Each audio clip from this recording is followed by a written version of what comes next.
G'day, legends. James Green from Emergent Leaders Foundation, coming to you for episode 3 of Cheese in the Chair, this time from my own desk chair, of where I spend a lot of time working with leaders, like craft new paradigms about approaching things. And that's what I really want to talk to you today about, is a big issue that I see in a lot of society at the moment, especially helping people, get out of where they were and focus on where they want to go. Now, the thing is, trauma in our society has basically become, we're actually trauma bonding as a society. And I say that because the pole has swung from holding on and going quiet about trauma and not mentioning it. Now it's come right over here where we're almost coming to this place where the trauma is becoming not only acceptable, but it's now becoming an identity. And therein lies a massive issue. When one identifies oneself with the trauma, recovery becomes very, very problematic. The other thing is, we therefore scream for this thing called resilience. And in our society, Western society particularly, we've got into this stage of worshipping resilience. And that makes it like hero status. You look, when a person demonstrates a level of resilience, everyone gets around them and says, awesome, awesome, awesome. I'm not saying there's anything wrong with that per se, but I'm suggesting it's a very limiting thing, because resilience requires an adversary.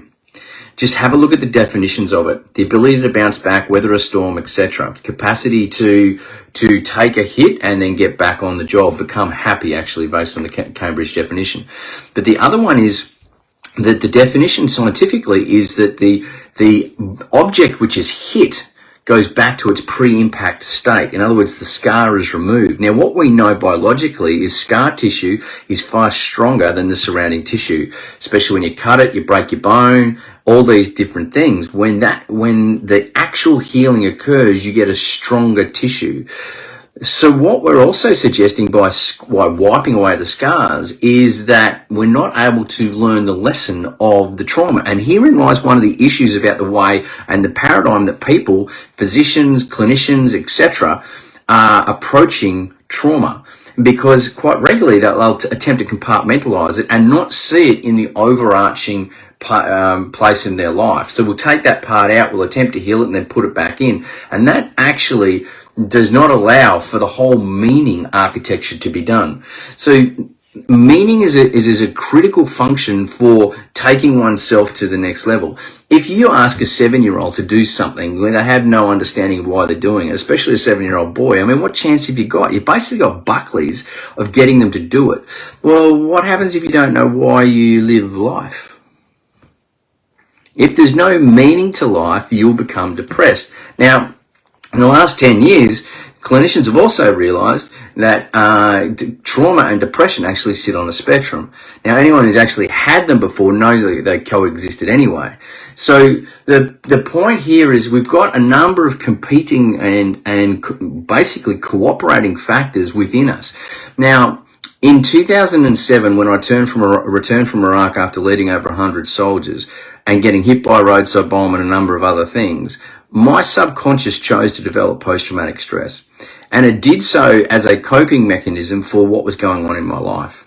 Now, my journey of recovery, which, by the way, the psychiatric fraternities still argue as to whether or not you can recover from post-traumatic stress. I am a exhibit A of someone who has recovered from post-traumatic stress and has had no relapse because I dealt with the causal issues, which were emotional and spiritual. Now, I'll get to that, and that's a really critical thing in a minute.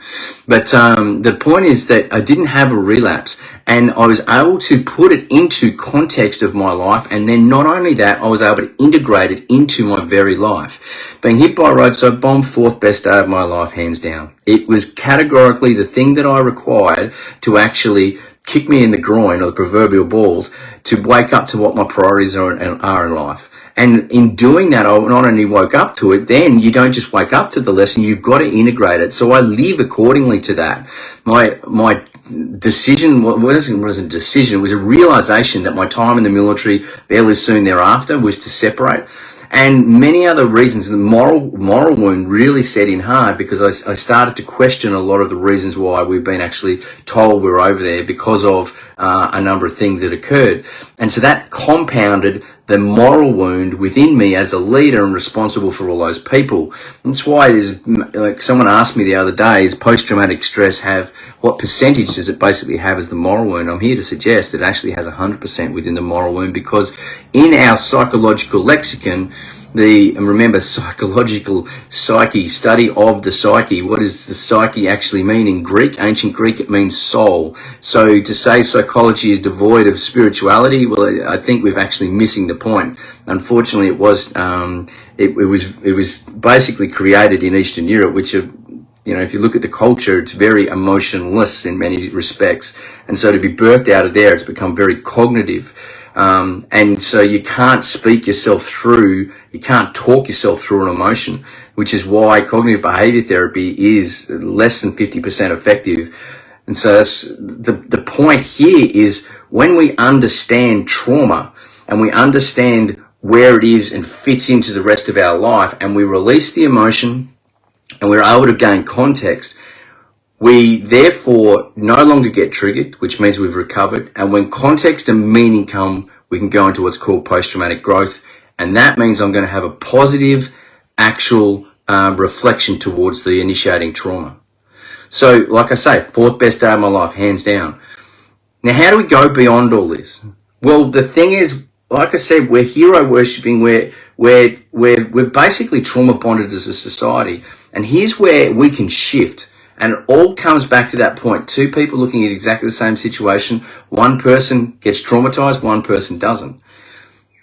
What if, and just work with me here, what if every single thing that ever happens to you in your entire life has a meaning? What if that meaning was instrumental in your life? Let's just pause here for a moment.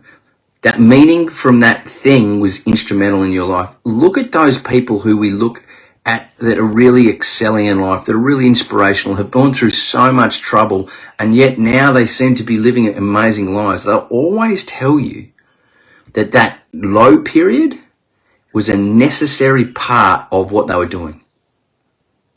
And not only that, most of them will be able to give you context, will be able to give you meaning behind it. I needed to be blown up at the age of 33.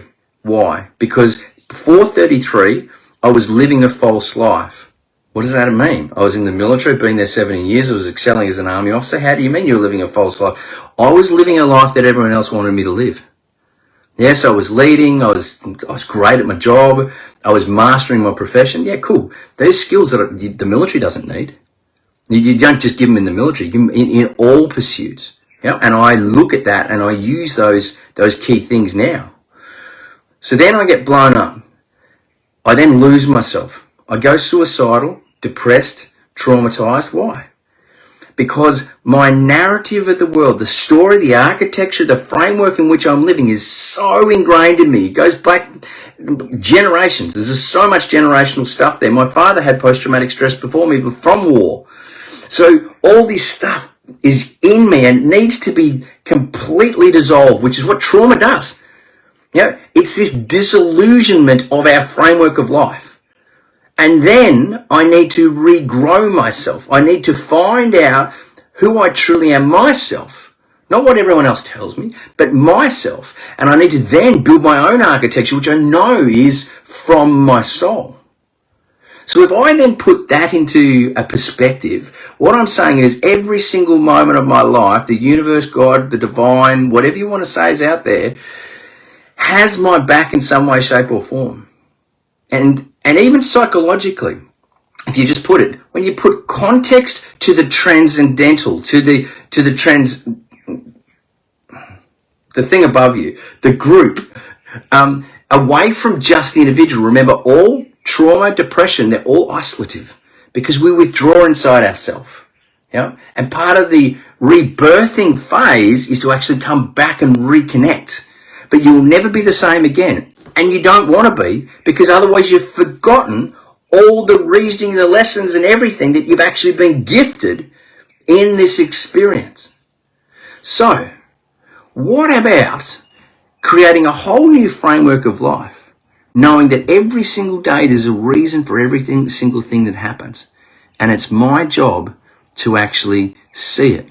Now, what I've found out in my own life, and I've witnessed in helping so many people over the last 15 years, what I've seen is those that can provide an overarching context and have emotional literacy because they can let go of the emotion, remove their identity to the trauma and dissolve that concept of trauma and rebuild themselves with a deeper understanding of who they are and how they function.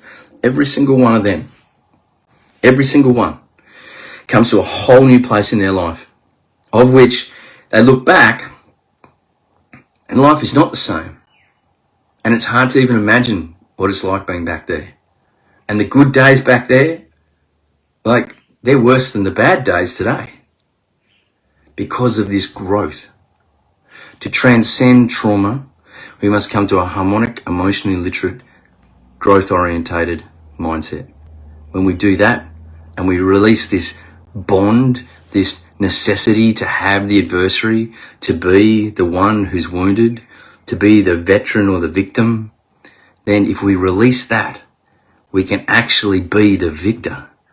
We can be the one who literally inspires others to dissolve their trauma identity, no matter what it is.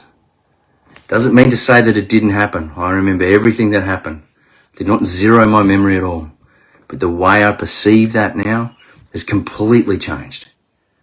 And all it takes is the deep work inside. Is it easy? It will become easier if you start life from a context that it is a growth trajectory, that people actually have your back, that there is something out there that you might actually want to connect with. And if you want to do that, just go to nature. So beautiful. To transcend trauma, we create a new reality.